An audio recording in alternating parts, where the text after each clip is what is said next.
Hey guys, Driven to Conquer here. This is going to be my ultimate shotgun satyr pig sticker utilizing the Echoing Fury in the 4th cube slot guide. Someone requested this. Well, let's see if we can help him get him some higher levels. We're going to go over gear, stats, gems, and then we're going to hop into a 120. And as I'm playing that 120 through the recording, I will be going over my strategies through the GR as well as my cycles. It's a horrible GR. I'm playing it casually while I'm talking through, but we managed to get it through so you can see how powerful this is. I hope this helped you guys out. If you want more videos, drop a comment below, like, subscribe, and timestamps will be found in the description below. Okay, let's get into the gear. So we are doing the pig sticker variant, as you guys can see. Real quick, we'll just go over the stats. My gear is not perfect, and most of it's augmented with 100s is a 103, but as you see, for the gloves, you're definitely going to want crit chance, crit damage, cooldown, and if you can, attack speed, or area damage. We can get area damage with good rolls with everything, that never hurts. And moving on, we need shoulders. So you're going to want these ones. Shoulders is a crucial piece that you're going to want to get as best rolls as you can, so you can fit cooldown, resource cost reduction, and Heaven's Fury damage. It's one of the few pieces you can get that. And again, strength is fine, but if you can get area damage, that's good as well. Moving on to the helm, strength, vitality, or you can do resistance, and then crit chance. And then moving to the armor, you're going to want strength, vitality, or resistance, I suppose. I have armor. I kind of wish I had resistance or vitality on this one. And then this is one of the pieces that you can get Heaven's Fury on. Moving on to the bracers, these are very important as well, to not necessarily get the best stats, which of course you want, but you want the percent damage increase for the legendary ability to be as high as you possibly can. These runs are a little bit low, unfortunately. Last season I had a primal pair of these and with good rolls, and it was awesome. Got them very early in the season. But for this one, you're going to want holy damage, strength, vitality, or resistance, or even life per hit, and then crit chance. Moving on to the belt, we're using the Captain Crimson's 2 pieces of it, but with the Ring of Royal Grandeur, we get the third bonus. I'll go over what they do in just a moment. But for the stats, you want strength, vitality, resistance, which you cannot roll onto it, so you're going to want to craft a pair that does include it, and regenerates life or armor, whatever. Same thing for the pants, you know, strength, vitality, resistance, very important. And boots, another item that has low stat ability, but you definitely want strength, vitality. If I could get a pair that had resistance, I would take it because I kind of need it, and you cannot roll it through the mystic, whoever she is. Moving on to the weapons. Now, I got this drop from my friend who was playing Necromancer, so I had to roll off the intelligence, which maybe part of me thinks that maybe I should have rolled the vitality. So intelligence does give you resistance, so possibly I should have done that because I can always add vitality. I can't really add intelligence. But anyway, you're going to typically want, you know, percent damage, because your weapon percent damage is part of your Heaven's Fury, as you can see, dealing 960% weapon damage. So you do want weapon damage on this stuff, you know. So not the cold damage I'm referring to the percent damage. So you're gonna want percent damage. If you can, you know, get strength. Here we have vitality. Increase attack speed's fine, but if you get resource cost reduction or area damage, which is really good, that's a keeper as well. And then you want max cooldown, because cooldown is necessary for this, even though we are using Obsidian Ring of the Zodiac. Keeping with the weapons, we're going over to the Shield of Fury. This is also one you would want good rolls on. Again, the bottom percentage is capped out, so that's why I'm using these, but the stats I have on this one are actually pretty well. That's why I augmented it. This one we got a chance to deal area damage. There's that nice one. Reduce cooldown, that could be a little higher for me. And then of course this is the piece that you can get Heaven's Fury on. So it is hard to get an offhand with good stats, because there are a lot of stats your offhand can roll. Unfortunately, in a perfect world, I would want, you know, max cooldown, and then honestly, instead of strength, I would want critical chance hit. You can get 10% on that. Moving on to the final pieces, which is our amulets and rings. Here we have crit damage, crit chance, very standard. If you can get cooldown on it, that's good. If you can get it with your main base stat, awesome as well, which would be strength. It's hard getting one of these. You know, definitely, even if you have an ancient, if it doesn't have these stats, good stats, just use normal until you can get it. The stats are important. They do add up a lot if you are having problems. Obsidian Ring of the Zodiac, these all roll pretty standard. I do have an ancient one, but I think the stats are worse. I really just want that cooldown to be maxed out. But either way, we got attack speed, crit chance, and reduced cooldown. Those could be higher. If you do somehow get a god Ring of Royal Grandeur, you know, that ain't too shabby. That's something that if you get something that has, you know, somehow a socket, crit chance, crit hit, and then your base stat or cooldown or whatever, if, you know, the RNGesus bestows that upon you, put that in there, and then just put this in your cube, because it's very hard to get anything other than these stats on Obsidian Ring of the Zodiac, and by hard I mean next to impossible. So moving on to our amulet, very standard. You're going to want max crit damage, max crit chance. And then in a perfect world, this would be ancient with elemental damage, which we're going holy. Since I don't have one of those, again, it's the best statted Traveler's Pledge I had. I'm going to use it until I find one ancient that's somewhat decent. Over in our cube, we'll just get this out of the way. Fate of the Fellow, of course. Heaven Fury is going to gain 2 additional rays. That's why our nice little shooty shoot has, you know, its actual shotgunning ability. We're going to do Stone Gauntlets, and I'll get over to the negative effects in these in just a second that some of you people might be experiencing and wondering what the fuck is happening to your character. Ring of Royal Grandeur to tie all this together, and then Echoing Fury. Now, this build, last season, if you just got rid of Echoing Fury just with the 3 cube slots, this was the standard build that I used all last season. So just as itself, I pushed to a 131. People were pushing higher than that with higher Paragon. I ended the last season with about 2,000, but I was playing pretty casual. When you start pushing, I could see arguments for changing this a little bit, because this isn't going to benefit you as much the higher, greater rifts you're going, and if you're having difficulty killing things, because you get your stacks, which you get a full 5 stacks, which I think equates to like 75% increased attack speed, which is huge.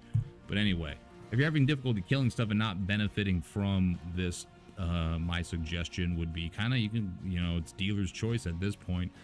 You could even put illusionary boots on you, but you're going to want to do damage. If you're having a problem with cooldown, you can do Leor's Crown or Messerschmitt's. If you trying to think, you'd be a real psycho and you could put Squirt's Necklace on there if you really want. I wouldn't suggest it. Flavor of Time if you want. You could put Furnace, you could put Executioner. The main one that I think is going to get swapped out, and there might be a different build coming here, is just Convention of Elements. Being able to run Traveler's Pledge, which when you stand still, you're going to be doing 100% increased damage on top of your 200% increased damage on that Holy Cycle. It's going to hit like a truck. Your playstyle will not change at all from last season, or really just in general, and you're going to be doing a lot of damage. So that's pretty much the stats and the gear. Let's get into the skills here real quick. Of course, you have to use Iron Skin. This is going to allow you to get a little more resistance, as well as move through your enemies, which is very important because your mobility sucks. Heaven's Fury is our main attack. That's pretty self-explanatory. Just to note, when I was saying about that area damage, your area damage is really only proccing on that middle beam. So you're going to want people to, we'll go through a rift here in this, but you group everybody up, you kind of run around. This is as fast as you're going to move through the rift, ladies and gentlemen. This is a very slow thing. That's why we have so much cooldown, because there are times when you are not able to proc your Zodiac, either with Fist of the Heavens, or through you just attacking with Heaven's Fury. Anyway, moving back to the skills, very common, Akarat's Champion Prophet. Now, if you have a lot of Paragon and you're a tough motherfucker, you can ditch Prophet and you can put on Haste, which gives you 15% increased attack speed. That ain't bad, you know. Q Trinity, who's a top Crusader, I think he's doing Bombardment this thing. He says that people who use Prophet or any kind of cheat death is a pussy, which, you know, I get what he's saying. But then he also says, you know, if you have low Paragon, honestly, this is pretty low, then yeah, you got to use Prophet. This synchronizes with Stone Gauntlets because gain 150% additional armor while Akarat's champion is active. That helps with your Stone Gauntlets getting hit with your increased armor by 50%. That stacks up to 250% with the 5 stacks. So, and just note that the cooldown is so important. I should get into this, forewarning. If you're running Stone Gauntlets, you have to run Stone Gauntlets. You cannot run Aqualis's Cuirass with it, because you are spending your resources, and Aqualis's buff loses right about here. This is where it drops. So that is, as you can see, boom. That's one hit, and then it's not benefiting from you. So you have to use this. The negative effects do suck. That's why we have to run Zodiac to keep our procs up. You'll see it, tapping around, reducing the cooldown. Every time you have a resource spender, you can kind of cheese it a little bit. You'll see me doing that. When I don't have anything to lay my Heaven's Fury down, I'll throw something out and hit it once, try to get it. But there's kind of a trick to that you got to get used to, because with this set, I should say, once you hit too many enemies, you are regenerating your wrath. So it is not going to proc Obsidian Ring of the Zodiac. Just note that. You can cheese it, but once you see that it's not actually reducing it, it's time to start laying down the shotgun blast. Anyway, where were we? Okay, going through the skills again. Laws of Valor, Unstoppable Force, increased attack speed, and resource cost reduction. Yet, here's the thing. That's awesome, but another reason that we use this is for watch what happens. Watch my toughness when I hit E. It doubles your toughness. And honestly, my toughness is so low. I don't really know what's going on there. But, I guess I'm not an Akarat's champion. That would explain that. So, this is almost like another Iron Skin. Very, very good. We use Shield Gear Divine Verdict for the 20% increased extra damage, and to proc our Bracers of Fury. If they are not blinded, immobilized, or stunned, you are not getting that 383%, which would be 400% increased damage. You'll see the cycles once we actually go through a rift. I'll do like a 120 or something along that. And then, of course, Fist of Heaven's Fissure. The reason we do that, this is going to be our main resource regenerator. So you have a little mob here, throw in there, throw in there. You don't have to throw anymore because that is ticking. But what you do have to do, which you'll see in the rift, is you have to get 3 stacks for this in order to proc a part of this Valor set. And real quick, let me just go over this while it's on the forefront of my brain before I forget. Let's just go through this set. Set bonus 2 for Ages of Valor. Attacking with Fist of the Heavens empowers you, allowing Heaven's Fury to deal 100% increased damage for 5 seconds, stacking up to 3 times multiplicatively. So that is what I'm saying. You'll see a little Heaven's Fury icon. You'll hit it once, it'll stack. Hit it again, stack 3 times. That's when you start blasting. And then while these are fissuring, zapping these little conduits, zapping between each other, giving you resource cost, you just have to watch the little Heaven's Fury icon to make sure it doesn't dip below 3 when you want to do damage. Bam, bam, bam. It will go away when you're walking around. It does disappear very fast. It's not like momentum stacks with DHs where it'll be slow and you got time to build it back up. It'll just disappear. Same thing with Echoing Fury. Once it's gone, it's gone. But you can build it up back very quickly. Okay, moving on to the Force set. Hitting with Fist of Heavens returns 5 Wrath and reduces damage taking by 1% for 10 seconds. Stacks up to 50 times. Now, your stacks that you get for the defense, that lasts for a while. You throw this in a mob, you'll watch this symbol just go and skyrocket up to 50. You got a bunch of toughness now. And as I mentioned, you will gain Wrath back. That is good, but then it is bad for Zodiac, because if you're counting on cheese to try and tick down that little bit, my advice is just throw it off to the side and you'll hit one thing, and it won't be enough to regenerate, and it'll actually proc your Zodiac buff for that. And then the final one, 6, increase the damage of Fist of Heavens and Heaven's Fury by 20,000%. That is absolutely insane. So that's our main damage dealer. For that, everything else is adding upon Heaven's Fury. Each time an enemy takes damage from your Heaven's Fury, it increases the damage they take from your inventory by 30%, this stacks up to 10 times.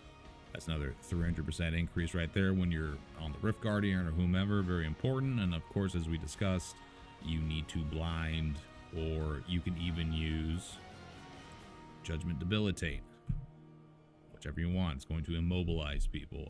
This will reduce their damage they do by 40%, which can be swapped out, but this works just fine, and it gives you an extra 20% increased damage. As very, very standard, very meta. Passives. Let's go and look at the passives. Fervor, since we're one-handing it, attack speed 15%, all cooldowns 15%. That's huge. Long Arm of the Law, very, very good. Increases the duration of our Laws of Valor, so that's going to give us increased toughness. That's going to give us reduced resource costs. It's going to give us attack speed. Holy Cause. I know some people can swap this out for Indestructible, which is your cheat death if you really want, but this is going to provide you 10% increased damage, and also, since we're doing holy damage, you're going to heal 1% of your total life. And then Finery, because Finery is Finery, and it's probably the most common and most used one out of all these jalopy, bozo, pieces of shit, fucking passives that need to be reworked. Anyway, I think that pretty much covers all. I'll explain more as we go through the 120. Okay, real quick, just because I forgot in the other part, our gems that we are using is Bane of the Stricken, Go-Go Swiftness for the dodge chance, which does keep you alive very, very much, as well as the, what is it, 10 stacks or 15 stacks of cooldown reduction. Never hurts. And, of course, Bane of the Trapped. Now, another reason why we're stacking cooldown and resource cost reduction is because of the third bonus set. Real quick before I leave, you know, this set Ore is going to give you 20% increased cooldown reduction and resource cost reduction. In the third set, damage dealt is increased by your percentage of cooldown reduction, and damage taken is reduced by a percentage of resource cost reduction. So if we want to look at our charts real quick, I'm going to be dealing 64%, 0.7% increased damage because of this set. And then my resource cost reduction going down here, I'm taking 33% less damage. So it's a great set. I'm glad they made the changes to it. I wasn't aware of it when I had first come back. Very, very cool. Very important for pretty much every Crusader set that is other than Legacy of Dreams.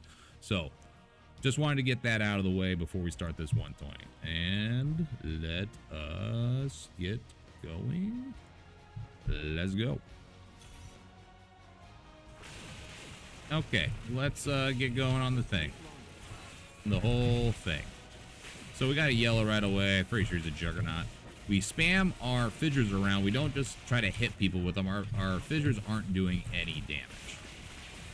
So we just kind of cast them around to keep up our resource costs. Find our dude. He's a Juggernaut. I kind of don't even want to deal with him. There's not enough trash here.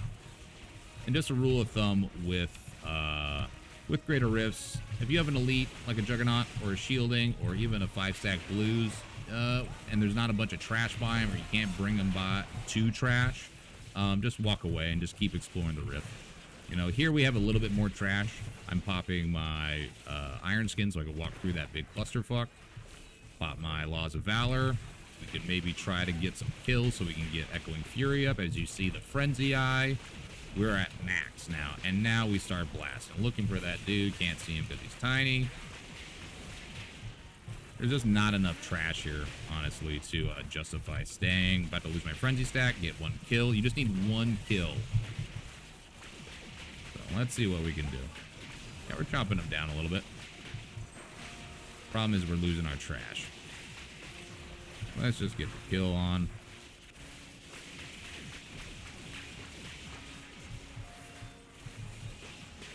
Lost our stacks, but it's okay. We got one kill, a little faster, and he's almost toast. He's a teleporter. Always fun. One thing you're gonna have to watch out for, as I mentioned in a previous video, is Reflect damage. Really, really, really, really hurts. So careful with that. So notice how I'm throwing my Fist of the Heavens out. I'm using it to proc enemies and then kind of walking away. Doing that while keeping my damage reduction stacks up. And we get a little group going, and then we start blasting. We use our Laws of Valor to mitigate some damage, as well as resource cost thing. And then when you really need it, you just have to pop Iron Skin and just walk on out of there. We get a few kills. We get a condo here. We're just gonna grab it. Who cares? We're just moving. Normally, rule of thumb, try to group as much stuff as you can by the conduit before you pop it. And conduits, I guess we'll stay here and try to kill this stupid elite, because I don't know what map we're going to go to. Another Juggernaut. How lovely is that? Lucky, but it don't matter because we're in motherfucking RGK. And always stand in your Oculus ring. I should have gone over what your follower has. I don't know what I'm doing. I lost track of my mouse. He dead. And we're moving on. We're not making the best time, but it is what it is. Ooh, sewer is not good. So same thing. Is there enough trash to kill this elite? Maybe. Let's just keep on moving. Always keep an eye out for your Akarat's champion. Make sure you are hitting that. If you lose that, you are going to either get the negative effects of your Stone Gauntlets, and you're going to die. That's just what it is. I wish these blues follow me, but they're skeletal archers, and they don't want to follow, so I'm not even going to bother. So this is kind of like a how-to build guide tutorial on top of just kind of basic greater rifting strategies that maybe you're having difficulty with in the higher ones. I have cleared, you know, higher than this 125s. I'm trying to push 130s now, but we just kind of keep on moving.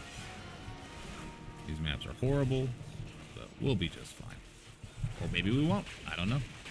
So we blast a little bit, always be blasting, but only blast on some kind of body, and even that wasn't justifiable at all.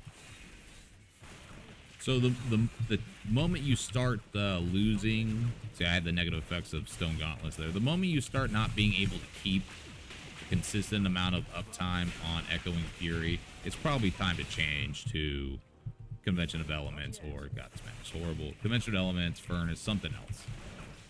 There's another one that I forgot to mention, Akarat's Addendum. It's the big white two-handed flail. What that one does is it automatically gives you another Juggernaut. Are you fucking kidding me? It automatically gives you profit as well as embodiment of power, which gives you resource cost reduction, or it gives you wrath regeneration. That's right. So you're able to, instead of choosing profit, you can choose Hateful or Rally. I would choose Hateful because most of your cooldowns are not even an issue anyway. Oh my god. Pretty annoying rip though, but Juggernauts, and we're still doing just fine. Illusionists actually kind of aren't the worst thing for this guy, because you can actually sit there on an elite that's just respawning, you know, illusions of himself, and it's gonna help. You're gonna kill those illusions faster than you can kill the elite, so you'll pretty much constantly have uptime for Echoing Fury. He dead. Yay. Please just get me out of this map. Big maps are your friend. Battlefields, Festering Woods. As are with most things, you are really not mobile, so it takes you a long time to run through this rift. A very long time. Now, if you do notice that you do not have enough cooldown and your Akarat's champion's gonna lapse, try not to throw any attacks, because there's a separate penalty from the Stone Gauntlets for one, your attack speed, which is harsher than the one for your movement speed. So like right now, if I get hit, whatever, I'm not gonna do it. I just don't want to die. We're a little close against the clock. But if I would have let that happen, I would have slowed way down. But it's not that you'll come out of that one quicker than the attack speed one. So if you start attacking when your Stone Gauntlets are at max, you'll wonder, like, why isn't my guy moving? And it'll almost look like lag. So these maps have been horrible. We have a 5-stack shielding. Normally this would be a leave, but I'm pretty sure we can just kill all these fucking things. So we throw a blind out, start blasting, making sure that our Heaven's Fury little ticker down at the bottom always stays at 3, as well as the Fist of Heaven one always staying at 50. And then you just try your best to keep Echoing Fury up with killing stuff. So you move around, try to stand in that Oculus ring. This guy's almost dead. I throw a couple fissures around in between the whole groups, not just on them, and that's going to give me all my resource cost, and we're going to move on.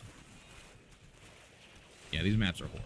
These maps are absolutely horrible. So you can't group very well in this, so you use your Fist of Heavens to aggro. Move around, blast, throw a mobilize, get a couple kills, reposition maybe a little bit. And there she goes. And we're hitting for, you know, hundreds of trillions. So that's what you want to see. That'll push in the 140s. Augments, good rolls on gear. That's you know, the magic recipe. Didn't see that blue there. I would have tried to pull him into the group. Maybe we'll pull him in down here. I mean, all you need is 1.5 minutes, 2 minutes for Rift Guardian, 2 minutes for the higher end rifts, and he should be dead for the most part, unless you just get a really, really bad Rift Guardian. For this build, you're hoping for Hamlin or you know, a Saxtress or someone that's going to spawn ads and not move around everywhere. See, I wasn't even paying attention to how that blue's life was. They're just dead. And that's going to be able to allow you to benefit from your Echoing Fury for the Rift Guardian, because if they don't have ads, then it's kind of just a dead spot, unfortunately. So it is what it is. That's why I really feel in the higher greater rifts, the pig sticker variants, barracks. Oh wow, pig sticker variant, another juggernaut. Oh my god. Well, at least you guys get to see me still complete this absolutely horrible 120, but pretty funny. Oh, there's our reflex damage. Oh, I guess I'm gonna have to go demonstrate for you guys why the reflex damage is so owie. I'm sure it'll pop on this guy at some. Just pay attention to my life. You start seeing it go down a lot really quick. It's because he put that reflex damage on. So I guess that's a good sign. If reflex damage is doing a lot of harm to you, it must mean you're doing a lot of damage, right? Ow. We procced. Yeah, I don't even know if I'm going to finish this. You guys get the deal. The real problem with these yellows that have reflex damage is once you kill the big yellow, it's like great, but the white monsters are gonna follow you around the whole time. They're little, and they get reflex damage out. See, 3 hits almost killed myself. Pretty bad, and that's with all my stuff. But it's fine, we'll still kill them. I do not recommend doing this on hardcore. I do not recommend doing this on higher pushes. 5-stack blues and juggernauts and shieldings are an instant leave and walk away. If you're on a festering, maybe you can bring them all together over a pylon, but do not waste your time on it. Like right now, this is not what we should be doing. We should not be wasting our time on this juggernaut. We get them and we move on. So we're moving very slow. This is why we have our cooldown, is because there we're not going to beat the timer. We really were not going to beat the timer for that. And so I threw my Fist of Heavens out ahead a little bit, and we're able to kind of cheese that. Another juggernaut. Holy fuck. Fucking just please. See, I'm throwing it out, trying to get it there because I didn't want to start blasting on that guy because I didn't have the full uptime of Akarats. Now that we do, try our best. It's a horrible room. Again, this would be an instant leave, but I don't care really at all. Oh, there's a death. That's not good. Now I do. Do not spawn until your Akarats is up. Do not do it. It will be an endless cycle of dying. Little coffee break. This is honestly one of the worst rifts I've seen. And, wow. Lots of juggernauts. Okay, we revive. If I can get this guy to follow me up into the bigger room or get a shield pylon, I guess we'll just go back. Now, the one thing with shield pylons, note that your iron skin does not work to be able to move through everything unless you take damage. And since you have a shield pylon, you're not going to be taking damage. You can get stuck in the middle of mobs. Fortunately, you have a shield pylon and you'll be fine, but you know, you better get cozy.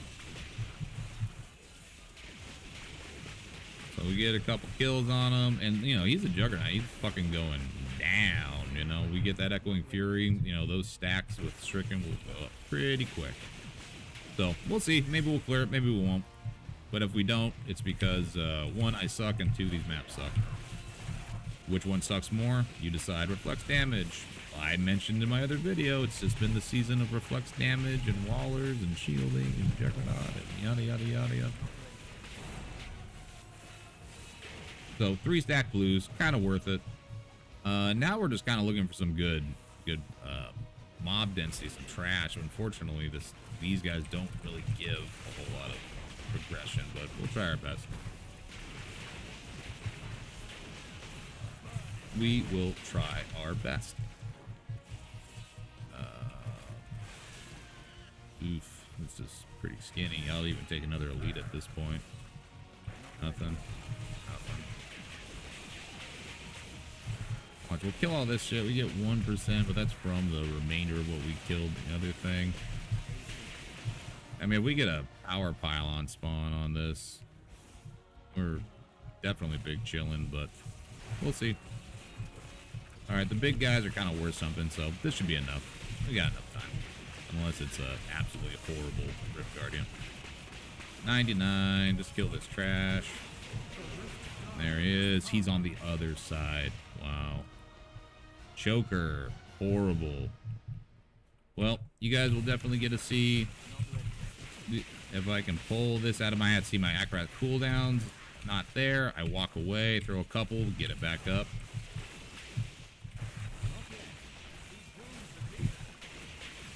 As far as fissures go, one near, one there, and go. One here, one here. Oh yeah, we big chilling. One here, one there. He moves over. Make sure you always have your 3 stack here. I'm about to lose it. I throw one out. He creates little minions, but don't worry about killing him. Just throw it on him.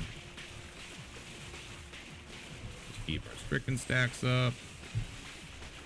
Targeting that. Throw a couple more. Definitely not my best run. You guys saw how shitty that was. We had like 5 juggernauts and 2 shieldings and just a whole bunch of just shit. It was that was not a good riff. Not a good riff. But we got it done. And the whole time I'm, giving a little play-by-play here. But I hope it helped you guys out. If you guys have any questions or want to see more builds like this, please leave a comment below. If you can drop a like, and if you feel so inclined to subscribe, I'd really appreciate that, because I'm trying to grow this channel.